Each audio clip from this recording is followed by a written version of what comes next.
Check out the Rings trailer. The discourse is rising. It is for diverse audiences. I see it in the reviews. There can't be black elves. I read it in the comments.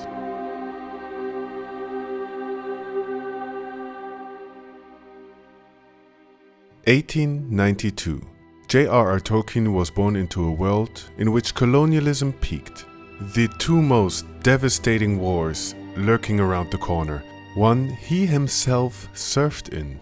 Any incident could have mortalized an immortal fantasy epic of our time. Much that once was is lost.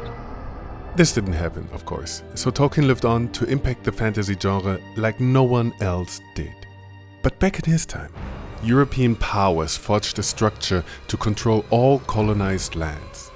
And into this structure, they poured their cruelty, oppression, and the will to dominate all life.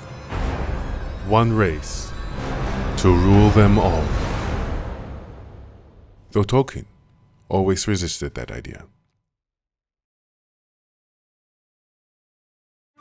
It's the year 1915, a time in which you and me wouldn't have had the pleasure of getting in touch, because social media was happening on a piece of paper, films released every few years or so, and could only be watched collectively, but separately from black people. Back in the old US of A, the biggest film in town is The Birth of a Nation, a manual to stoke racist fear against black people.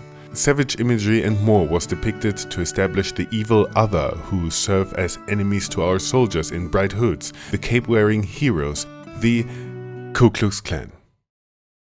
Of course, the premiere didn't invoke white fear to merely increase Klan membership numbers.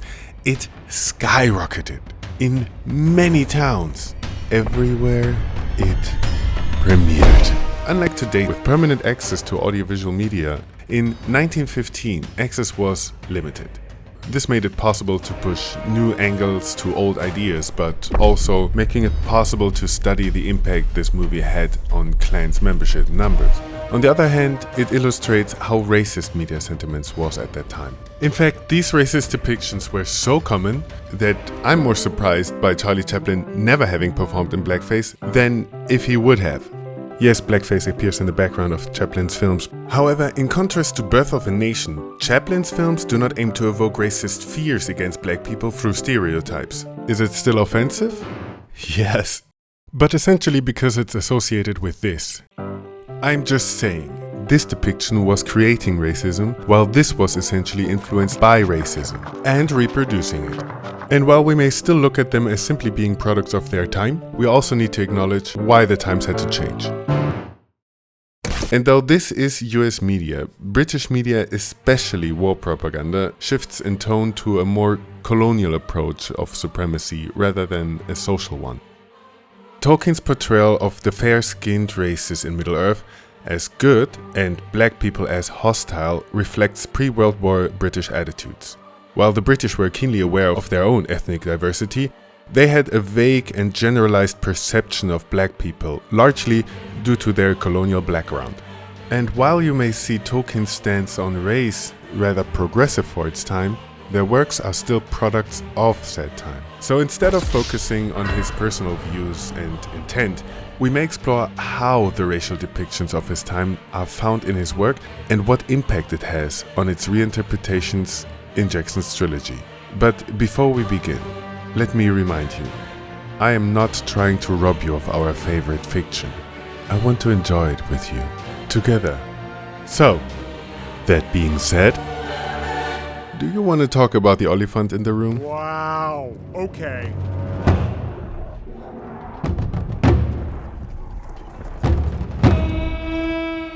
Why are elephant-riding Arabs reminding us of elephant-riding Arabs so much?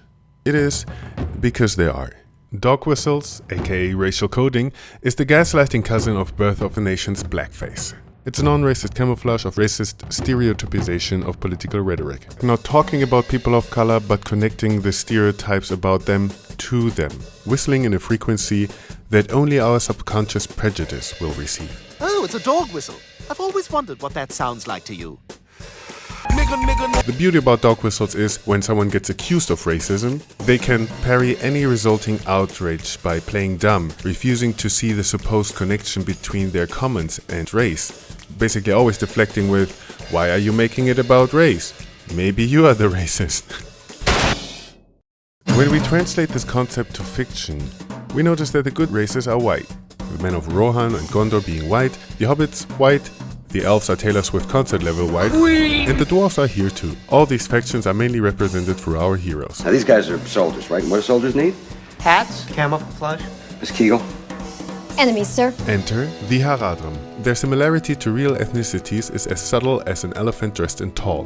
They are the ominous, dark, strange at worst, extraordinary at best others. The otherness gets underlined by standing in opposition to what is depicted as whiteness. But due to a lack of exploration, their main purpose is being made past tense by the good faction protagonists. As a result, media consumers learn to see non-whiteness only as racial archetypes, while simultaneously being reminded that whites are unique individuals, shaped by and in turn capable of shaping the world around them. So, in order to spot the temptation racial coding tries to lure us in, we need to identify the three major problems with racial coding. Othering, by depicting a racially coded fantasy race as nothing more than an evil opponent. Stereotypization, by depicting them with body feature indicators of race and standing always in opposition to whiteness, no matter which intent in choosing these depictions. Other fantasy epics feature factions of color too, but in these we are invited to explore the faction, their characters, and their way of living, for a little bit at least. Most importantly, they do not automatically stand in opposition to whiteness, but are caught up into a complex conflict like any other faction. I'm ignoring the white savior narrative in this one, check out my other video essay on that. But there's another one we need to talk about. Let's get to the real meat. Why can't we have some meat? I'm not gonna lie, orcs are probably the best Tolkien invention. Everybody either loves them or loves to hate them. The word orc apparently made its first appearance in the Germanic heroic epic poem of Beowulf, where Tolkien spotted it and basically said, "Buckle up, buddy. Your life is about to start." spawning offspring into major fantasy and even sci-fi franchises. In general, they can be confidently deemed as fantasy's popular antagonist. With any new fantasy epic they appear in, changes their coding as well. And while I want to digress, let's keep it short and just focus on the black-skinned, tall, muscular men with dreaded hair, the cannibals, bred like cattle, remarkably resistant to sunlight, are running like The very whips of their masters were behind them. with their master's insignia imprinted on their faces, as a branding of property if you will. The title, The White, literally attached to their master's name. There are simply no other characters in Jackson's trilogy being shown as naked and as pleasurably admired by the camera for their hyper-dominant physique. Aside from big black towers for some reason. Oh, I see it! All underlined by their chain-themed theme. The widely considered orcs in the tongue of men, in their own tongue, also known as The black speech of Mordor may yet be heard. Yeah, fool, we're bringing hip-hop back to Middle-earth. the Uruk, or Uruk Hai. So, when we look at them, why do we think of a summary of the Jamaican transatlantic slave trade? It is because, well, you did. I didn't say that, it was all you. But as a quick defense of The Lord of the Rings, yes, while we can identify racial coding, we may also interpret it as Tolkien's critique of mankind losing their connection to nature, represented by the industrialization of Saruman's war machine, and opening up the interpretation of slavery being inevitably chained to capitalist industrialization.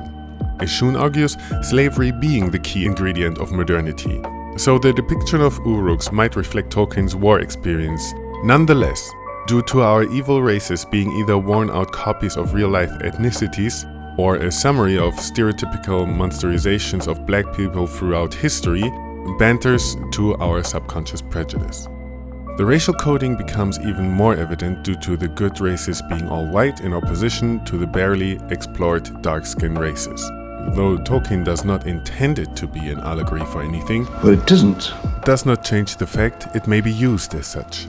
Not because The Lord of the Rings is inherently racist, but because it leaves enough room to interpret that way.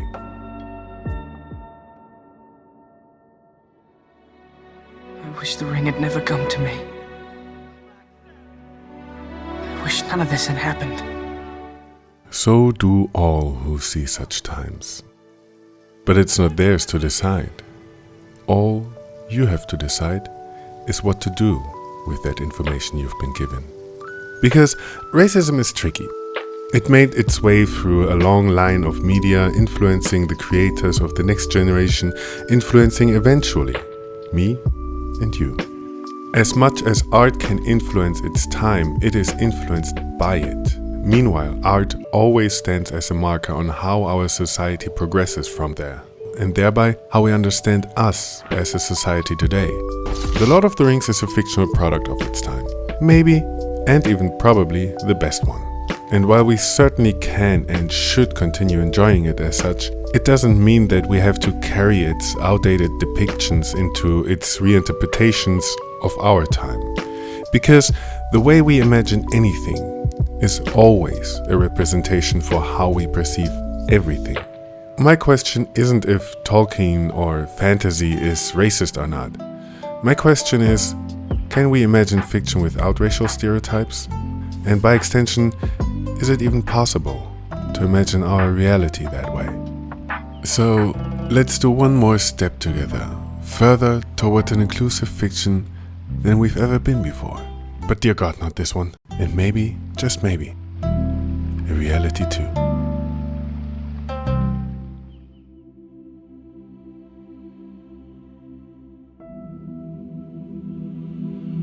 Hey, thanks for watching. I'm profoundly grateful for having the opportunity to write about and in appreciation of my favorite work of fiction.